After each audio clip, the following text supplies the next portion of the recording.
Okay, so let me start with the functional part. What is this loyalty management and transaction module? So most of the people, I think nowadays we are using this internet banking and all. So whenever you are using internet banking, then you will see like once you do some transaction, maybe 10,000, 20,000, mostly on credit card, debit card. I know I am not sure. Like few bank provides, but not means all bank will provide you this kind of loyalty when you will do some payment. But in case of credit card, definitely no matter which credit card you are using, so once you will use that credit card, based on your transaction, whatever amount you will do transaction, so you will get some point. For example, if you are doing a transaction of 10,000, you will get 100 point. If you are doing transaction of 1 lakh, you will get 1,000 point, or maybe 1,020 point, like this. So based on your transaction amount, they have some rule.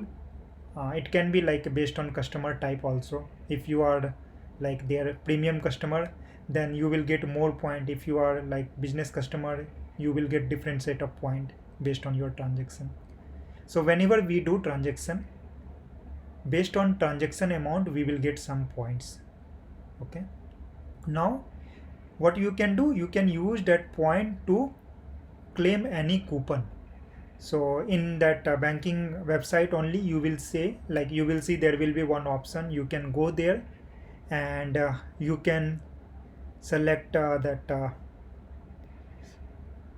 and you can select any coupon, and that coupon needs some minimum amount of point. So if you have that, for example, you can see there are 5 coupon. One coupon need 1,000 point to claim. One coupon need 5,000 point. One coupon need 10,000 point. So whatever range your available points will meet, you will able to claim that coupon. So here you should be like focused on this term what I am using. Claim coupon means I am just claiming that coupon. So here I am deducting my point to getting that coupon. Okay, so this term we will use to claim coupon. Claim coupon means I am deducting my point, I am paying that point to get that coupon. So that is claim coupon. Okay, once you will claim that coupon, you will have that coupon and you will have voucher code. Okay, or maybe there will be some number for that coupon. For example, you claim some coupon where you can get discount in Shopper Stop for $100 or maybe 100 rupees. To claim that coupon, you need 1,000 points, or maybe yeah, to claim that coupon you need 1,000 point. So whenever you will claim coupon, 1,000 point will be deducted from your account and you will get some coupon ID or maybe coupon code. Now you have that coupon. So what next you can do, you can exercise that coupon or you can redeem that coupon. So what does it mean, redeem or exercise? You are using that coupon, so when you will go to Shopper Stop, you will show that coupon, and whatever bill will be there, like for example you get bill of 450 and you have Shopper Stop coupon of 100. Okay, then they will scan that coupon. They will like in your final bill that amount will be deducted. So now your amount will be 350 since you have coupon of $100 or maybe 100 rupee and you need to pay 350. So once that transaction will be completed, you use that coupon, means you exercise that coupon. Okay, so like we are going to work on this particular part, like how this loyalty management will work in banking project. Now during like when you were like many people came and they ask, is there any chance we can use this project, like this module, loyalty and transaction module, for some other business, like instead of this banking project can we use in different business? Yes, we can use. So what all other business support this? So if you go for retail domain, they also support this loyalty management. I'm not so like many people, you if you go for this retail shops and all, they used to give one card. Even if shopper stop, if you will go, then they will ask you to register for their own card, and whenever you will buy any item, they will add some points in your card. Okay, so same loyalty module will work in retail module also. So similar to retail module, we have different module where you can use this loyalty and transaction module. So till this point, everyone clear like what exactly business we are going to cover and which other module can support this loyalty and transaction module, or anyone has any doubt? Ravi, what is transaction model? Okay, transaction module, like whenever you will do any transaction. Okay, so in this module we will see how we will capture that record in our like company database, and how that transaction will move to loyalty management system to convert that transaction amount into points. This will not be a big module. Mostly like we will be focused on loyalty module. In transaction module, like whenever someone will do transaction, the transaction will move first in customer database, sorry, in client database, and then that detail will be synced in loyalty system, and they will convert, they will generate related points for that particular customer. Is So it Ravi, clear? our source is we have two different now two we will have two different databases as a source now. Source means, source system means from where request will come. Oh yeah, sorry. Yeah. Okay, When so here when like source will be most probably our source, like in most of the cases our source system will be front end. Okay, for example, like user want to claim their voucher. Okay, so they will go to website or they will go to banking app, they will select particular coupon, they will select quantity of coupon, and they will claim. So from there we Ravi, will get request. So in 95% cases our source will be front end system, our target will be Salesforce, our target will be database, object store, and other systems. okay. yeah, Ravi, what is meant by a loyalty module? Yeah, loyalty, as I explained, like loyalty means what happen like whenever you do. So if you are like if you are a customer of any particular retail shop, or if you are customer of any banking system, then what they do, they give you some advantage. If you are regular user of that particular shop, or if you are regular user of that bank, then they Okay, give you so some advantage. Like what advantage they will give? So based on your transaction, they will give you some points, and you can use that point to get some gift. okay, so we are going to redeem that points like that, right? Yeah, so first when you Yeah. will do transaction, you will get some point, then using that point you can claim some coupon. So there will be different kind of coupon. Okay, you can claim any coupon. Once you will claim that coupon, you will get some QR code, or you will get some coupon ID. Now you can use that coupon to exercise that coupon, means you are using, exercise means you are using that coupon to get discount. Okay. Okay, and as I mentioned, there are multiple businesses, they will support both this transaction module and loyalty module. Okay, so wherever you want to put this project, you can put. So if someone is working on this retail domain, then there also this project will be best suit.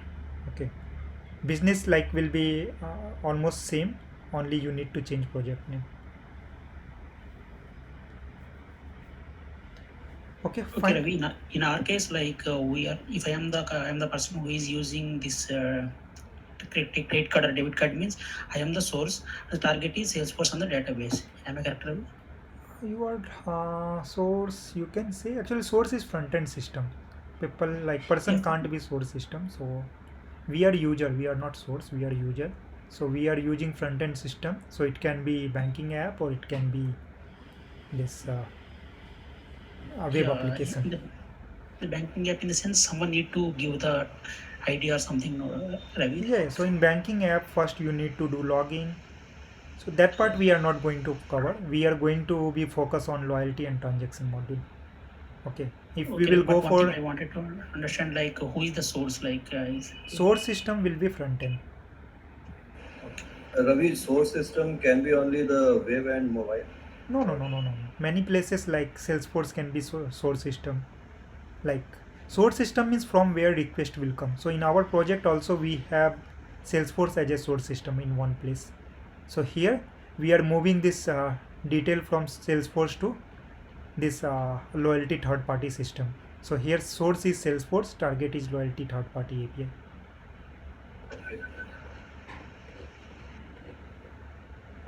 A very normal interview question. They may ask us, what is your source and end system, and what is the flow of the project, how this request reach out to the end system. Yeah, so like These are whenever the- you will explain your project, most of the interview will ask like what all source system you had, what all target. Generally, they ask like what all system what all systems were there in your project. They will not ask like source and target system. They will ask what all kind of external system you had. Okay, so external system will be source system also and target system also. So you need to tell them like we had front end, we had Salesforce, we had database, then object store, then we had multiple third party APIs. Okay, is it clear? Yeah. Okay, fine. So next, like we will. Ravi, one question is here. We are talking about target as a object store, right? Yes. But object store, it has any limitations or anything? Yeah, it will have a object limit, store. right? Yeah, object store has lots of limitation. Okay. So when we will discuss about object store, when we will configure, at that time I will cover that object store and I will give you more detail. Okay, I will explain all the property of object store, how to configure. So And is it when we in the interview point, can we say target system as an object store? Is it they will accept? yeah, that is also like kind of storage. Okay. So That is temporary storage, right? Not yeah, temporary storage. Yeah. So we can use that. I don't think it should not be a like external system. So it's a like a system only. This is temporary system. Definitely, this is temporary storage location. But it's a like a system where we are holding data. Okay, JMS queue. Like if you say JMS queue, then that is also like generally in JMS queue we don't store data for long time. That is kind of, it's not temporary storage but kind of temporary storage only. If whenever we want to make our process async, mostly in that case we are using JMS queue and we are holding data temporary only, but that is also external system. Ravi, all the queues are same: JMS queue, RabbitMQ, and ActiveMQ. All queue has different advantage and disadvantage. Okay, so for that you need to do some deeper study of all those queue. But all queue has some advantage, disadvantage, costing. There are multiple factors. Based on that you need to select queue. Ravi, I have one question. So we are going to develop the front end also, or else you are going to No, use any only front end? MuleSoft part. Actually, like whatever backend system we have, we will configure that one, and MuleSoft part. Front end definitely we are not going to cover. Okay. As So a you like are when going you to will use the join when Postman, yeah only API calls. yeah we will use Postman. Yeah, we will use Postman and JMeter. Postman we will use for unit testing, and JMeter we will use for performance testing. Okay. So we are going to develop two APIs, one for loyalty and one for transaction. No. We have almost 15 resources. Okay, so if you go here, then we have list of API. So we have almost 15 to 20 that we will discuss. Okay, I think like everyone need to wait for some time. Otherwise, whatever question you will ask, that already we are going to cover. Okay, so better let me complete some part. Then if you will have any doubt, you can ask. Since whatever things you asked till this point, everything we are going to cover. Okay, fine. So now in course content, here you can see like we have requirement gathering. So here we will see like how to create functional design document. Okay, so I will show you like I will have all the functional design document and I will explain, so you will get idea like how to create that functional design document, what all things you need to mandatory mention. Okay, all those things we will discuss in requirement gathering. Okay, then we will discuss about this project life cycle. Okay, so and then in project life cycle, actually this agile methodology we are going to discuss mostly on this agile methodology. Okay, then we will discuss about this Jira setup. So if you are from IT background, then you should have idea like what is Jira ticketing tool. So we will do Jira setup and we will see how to manage that Jira. Then next we will see this Confluence setup. Okay, so Confluence, actually this is a kind of shared location where you can create document and all. So nowadays most of the project follow this Confluence. So here you can keep all your functional design document and technical design document and project related whatever documents you have, you can maintain in this Confluence, and this will be shared by multiple resources. So like you will get you whatever like resources you will keep there, that will be accessible from all the resources in that project. Okay, Ravi, yeah. we share the document in Jira too, na? So what is the use of Confluence? In Jira, actually Jira we create ticket and bug. So whatever ticket and bug we will create, only related to that ticket and bug document will be there. But in Confluence we maintain all the documents. For example, you are doing production setup. For production setup you have lots of steps and all. Okay, or maybe you have lots of credential and all, so where you will maintain, so you can't create, generally we don't maintain those things in Jira setup. To perform some activity you have some setups and you want to document that, so where you will document that, again you will use Confluence. Okay,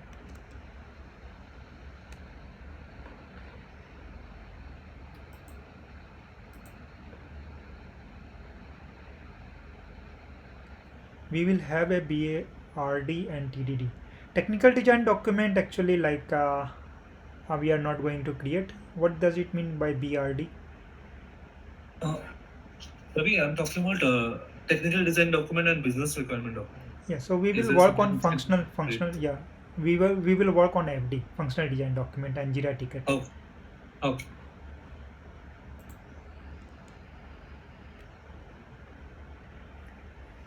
Okay, so everyone clear with this? What is Confluence? Yeah. Next. Can you please repeat the Confluence part, please? Okay. So what is Confluence? Actually, Confluence is one shared space, you can say. Okay, or central space, you can say, where we maintain all the documents related to project. For example, whatever document functional, we have lots of functional design document, we have lots of technical design document, we have lots of business other business document. Okay, so where you will put where you will keep all those documents, so everyone in the team can access those resources. So for that purpose we use Confluence. Okay, so in Confluence you can create page, you can create inside that page you can write text, you can create diagram and other thing. Okay, so Confluence we are going to use for maintaining all the project related documents. Is it clear? Anyhow, what Is that an app, or we will see it in the future? Okay. yeah, we will do more discussion on this Confluence, like once we will go through this, then we will start doing all the setups, whatever we are discussing at this moment. Ravi, here agile methodology and Jira. And so in Jira, what are the sprints we will create? Is the part of Jira or is it is different? Jira is a part of, actually Jira is ticketing tool. Mostly we use Jira in case of agile methodology to create story and all. Okay, once in Confluence, mostly we will have some functional documents, and after that we will create some sprints, right, in agile methodology. Yes. Those we will create in Jira or not? Actually, see, at this moment, I am just giving you high level discussion of this. We will go in detail. When I will go on agile, we will discuss about sprint, what is sprint, then how much time it will be. So everything we will discuss. Okay. Okay. Yeah. Next, we will discuss about this Bitbucket setup. So what is this Bitbucket setup? What is Bitbucket? Bitbucket is central repository. Okay. Now why we need this central repository? So whenever we will do development, for example, in this project only we have 40 members. Okay. So in real time you will not get 40 member, but there will be member from 1 to 10, 15, 20. Like till this point I have worked with a team of 25 or 26. Okay. So in my first project, like my team size was very big in integration. I'm talking about integration team size only. Overall project size was like 100 plus member, but in integration, like we have almost like 20 to 30 members.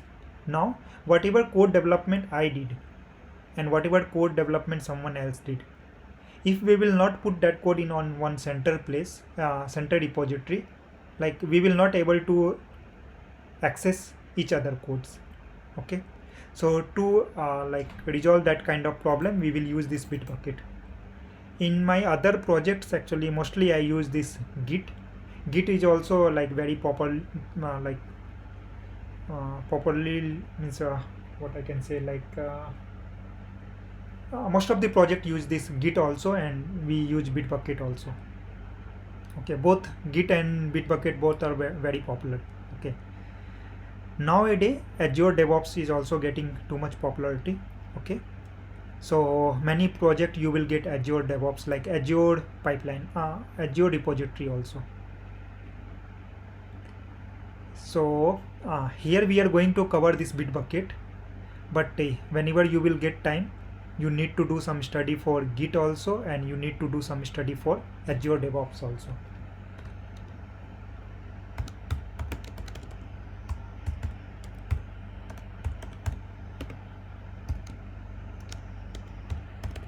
Azure.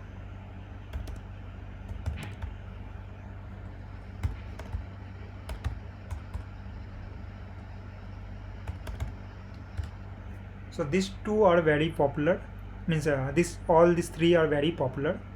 So based on your project, you can get Bitbucket, you can get Git, or you can get Azure. Till this point I have worked on these two, Git and Bitbucket.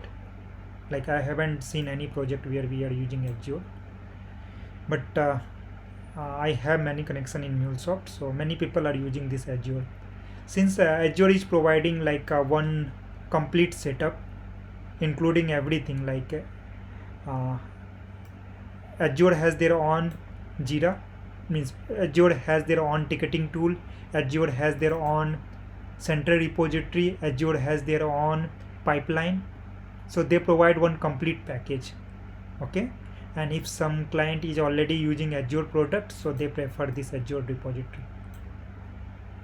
Ravi, in Git, there is a GitHub and Git desktop. Likewise, there is also a Git bucket desktop. Okay. So in Git, actually Git desktop is not a GitHub. Git desktop is only just one software or tool to manage GitHub. Okay. So GitHub is actually our center repository where we manage everything. So where we keep all the folder or whatever codes we have, everything we will put here. We will put there. But to manage that Git repository, either we can use CMD, we can use command prompt, or we can use Git desktop. So Git desktop is like a software or tool to manage Git repository. Same way, if you want to manage Bitbucket repository, then we have SourceTree. Okay, we have another two more software, but I am using Mac, so for me I think other software will not support, so I have to use this SourceTree. But for Windows user, you will get two more options. Okay, that SourceTree is also very similar to Git desktop only, but they are like these are different tool. Okay, in my previous project, mostly I use Git. So if someone is already part of that project, so you will get this time you will get opportunity of learning this Bitbucket repository. Next, Bitbucket pipeline. So this one more reason is there why I am using this Bitbucket. Actually, like in my last project, many people were expecting this pipeline part also, like CI/CD part also. So if I use Git, then I need to go through Jenkins only. In Git they don't support pipeline. Okay, but in Bitbucket they support Bitbucket pipeline. But here still I didn't get chance to check that limitation. Is there they are providing this facility for trial version or not? If they are providing that Bitbucket pipeline for trial, then only we will use in our project. Okay, so that part I will check if we will get that facility in trial account also, then good. If not, then I will explain syntax of that Bitbucket pipeline. So I have all the syntax, what all things you need to write, that part I will explain, so you will get some idea of Bitbucket pipeline. Okay, next we will create RAML and we will follow all the best practice. So what does it? Yeah. I have one small question with respect to this pipeline. Yeah. Like if they are not providing for this trial version also, we can do that using Jenkins, right? Yeah, but for Jenkins you should have deep knowledge of DevOps.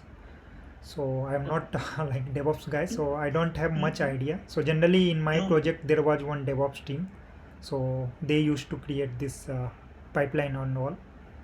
But okay, no problem. But I wanted to make like in the demo section also you told like for this Bitbucket we no need to use this Jenkins, but for Git we need to use Jenkins, like that you told. No, whether we can set a pipeline using Jenkins with this Bitbucket or not. That's all.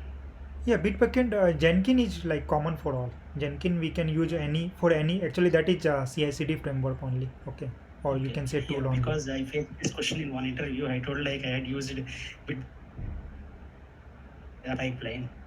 Sorry, your voice break actually. Can you tell me again?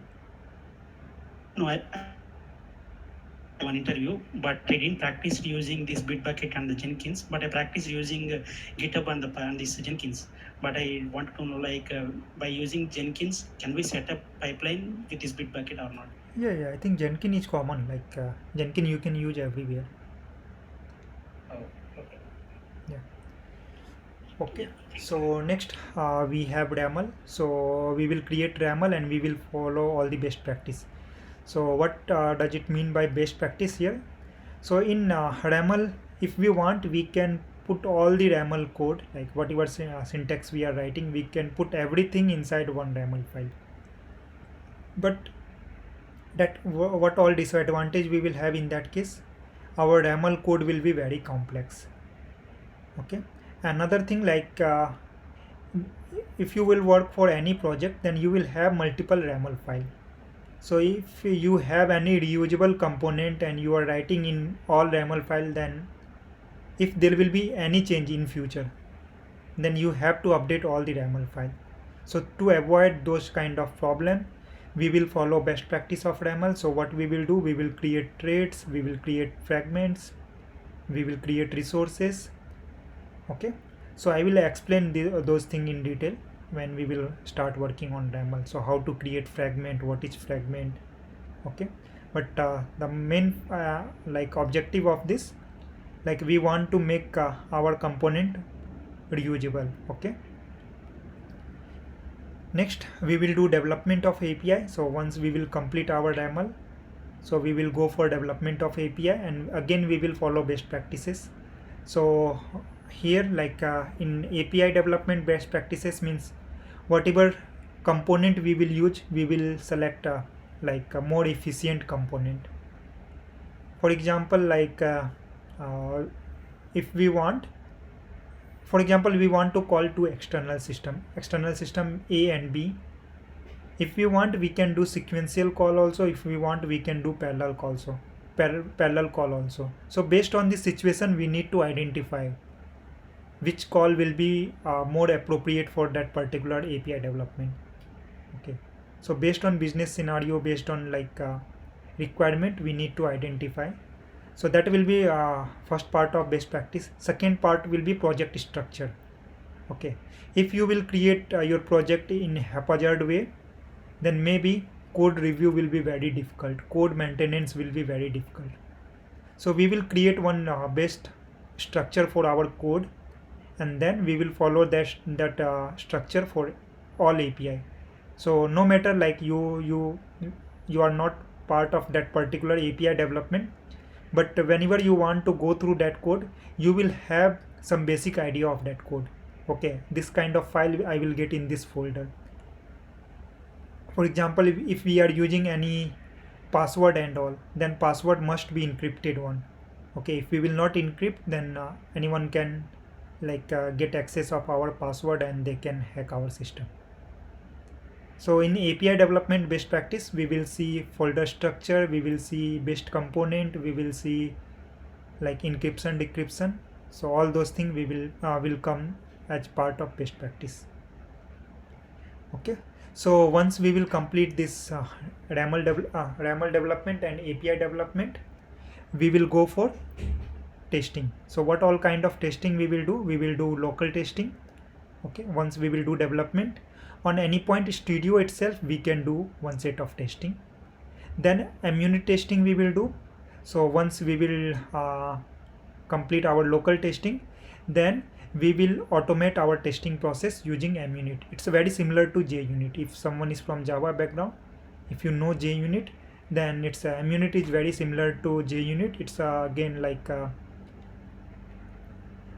we can automate our testing process using munit. Once we will complete that, we will go for performance testing. So this is also a very critical part of our API development. Okay, so most of the cases like whoever asks you to develop any API, if it is a real-time API, they will have expectation your API should return within 3 seconds. Maximum it should take 3 seconds. It can be 200 millisecond, it can be 100 millisecond, it can be 1 second, 2 seconds. But if your API is taking more than 2 seconds, 3 seconds, then yeah, definitely your API is not good API. If that is a real-time API, since customer will not wait for page to load. For example, if he is doing transaction, so he will not keep waiting for 1 minute. He need, whenever he will click, immediately his transaction will be completed and he will get response. Okay, so you are saying that the response time will be like that, huh? Yes, response time, yes. Okay.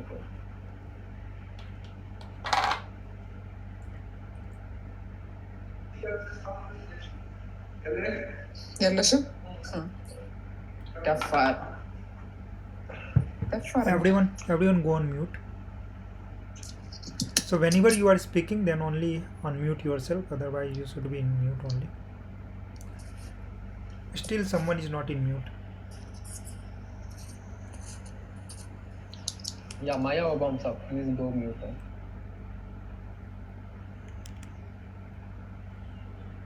Okay, next, code checking. So once we will complete all this testing, then we will do code checking. So what does it mean? So this code, we are moving this code in central repository. So once we will do code checking, then other developer in my team will able to see my code. Okay, so here we are pushing our code on central repository. Okay, then we will discuss about different deployment model. So here we are going to discuss about this on-premise deployment model, then cloud hub deployment model, and RTF. So we are not going to cover in detail like everything, but I will give you heads up like what all these 3 deployment model, since many time in interview they will ask. Even if you haven't worked, they need then they will expect some basic knowledge of this. So that kind of knowledge I will give you, and we will be more focused on cloud hub. So for cloud hub I will give you entire detail, but for on-premise and RTF I will give you basic detail. So whenever there will be an interview and all, you can give some basic idea to your interviewer. Okay, but if you want in detail knowledge, then you can follow MuleSoft document. There you will get detail of this on-premise deployment and RTF one. Okay, next we will do dev setup and production setup. Okay, so we will use 2 environment only, dev and production. So every setup we will do in dev, and then we will promote our environment to product. production. So I will show you like how we can promote environment from dev to production.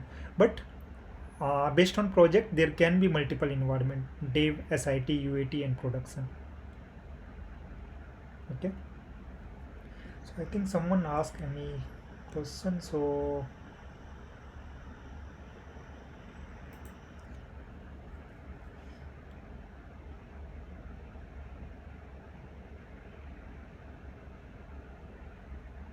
yeah, RTF is runtime fabric.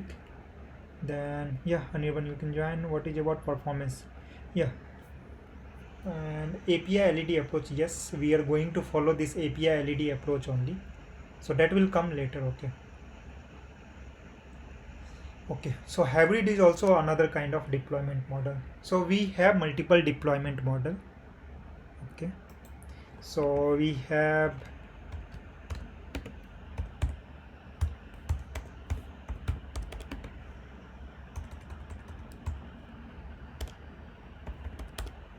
on-premise, then we have Cloud Hub, then we have RTF, we have hybrid. Okay, so we have multiple deployment model. We are going to use this Cloud Hub one, but I will explain, I will give some basic knowledge of on-premise, RTF, and hybrid also. Okay, then we will do setup of dev environment, and we will promote our dev environment to production one. So I will show you how to promote our environment. And like if you follow any project, like if you will go for any real-time project, means if you will work for any company, then we can have multiple environment. So it start from dev, then next it will be SIT, then next it will be UAT, then next it will be, it depends, many company have only dev, UAT, production, many company dev, SIT, UAT. Then we have pre-prod,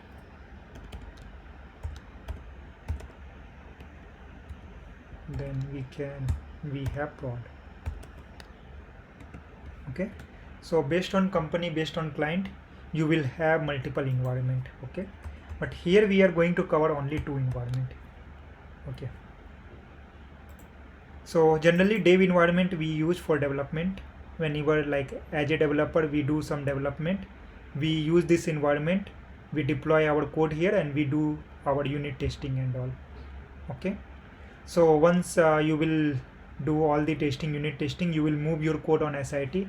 Generally testing team use this SIT. This one is simple integration testing environment.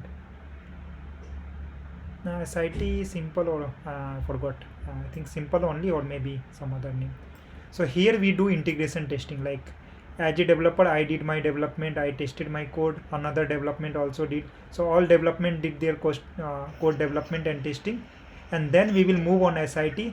Ravi, SIT is system integration testing. System. Okay, so here generally testing team do this testing on SIT environment. So what they will do, they will test all the API based on functionality. So they will check all the functionality working fine or not. Okay, once testing team will complete that, then we will move our code on UAT.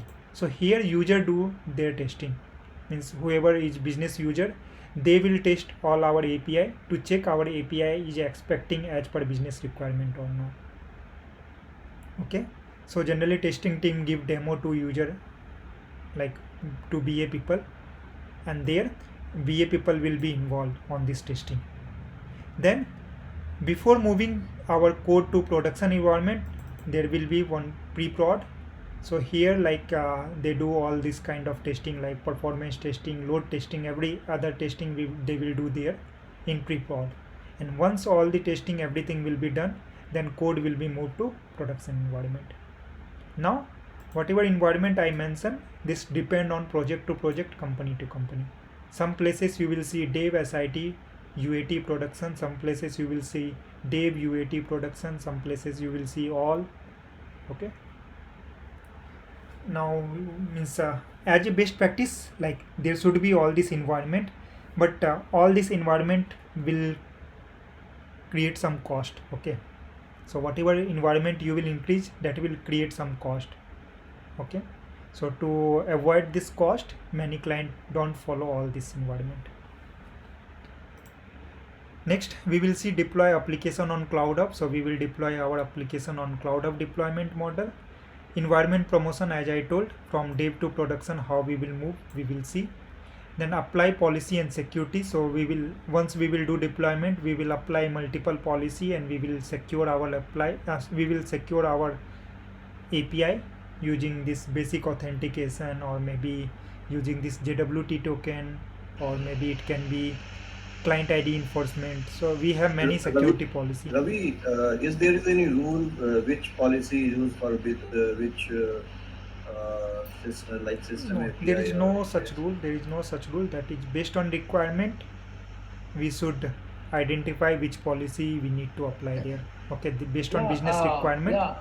Which policy you have to apply, that the decision will be taken by us, or else it will be given by architect or business analyst. How the decision is taken, which one Okay. you have to apply like that?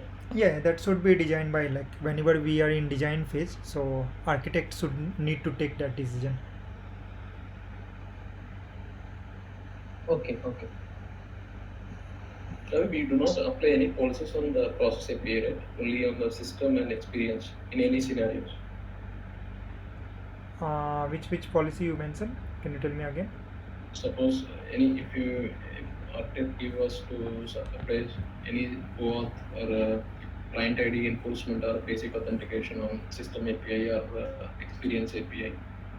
So actually that kind of discussion, yes, that kind of discussion we will do. Okay, we can do now also, but anyhow we are going to do that kind of discussion later on. So better, like, My doubt is we do not get a there is no hard and fast rule to apply policy. Based on requirement we need to decide. But yeah, if you will say, so generally, like, if you will use this, like, generally which policy we should apply on which layer, that we have, like, for example, this JWT token, generally we apply on experience layer. OAuth or OAuth 2, generally we apply on experience layer. We don't apply on process and system layer. But if we have some specific business requirement, we need to apply on process or system layer also. But generally we apply on experience layer. Ravi, we will like cover all policies. In this project we will cover almost like 6 to 7 policy. We have almost 16 policy, so all policy I will not able to use. 6 to 7 I will use, remaining like you can learn by yourself. 6 to 7 is fine. Yeah, 6 to 7 we are going. For example, we are going to cover JWT token, basic auth, client ID enforcement, rate limiting, spike control, and what other, I need to check, and this HTTP caching. OAuth we are not. JWT token we are using, so either we should use JWT token or OAuth, so we are going to use JWT token. Okay. SLA based rate limiting is similar to this rate limiting. Then we are going to use this one, HTTP caching we are going to use. Ravi, the environment setup like DEV and SIT, UAT, you said, right? Yeah. It will be set up in the organization wise or based on the project wise, it will varies.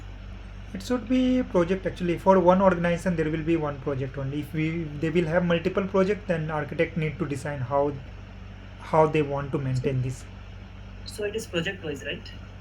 It can be project wise also, it can be organization wise also. If project has like, if same organization has 2-3 projects and all those 3 projects are big project, then maybe they will separate all this based on project wise.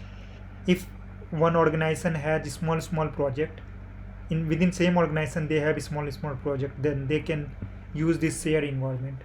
So it depends on multiple factor. So like client and architect used to take, like, they used to take this kind of decision how they want to maintain.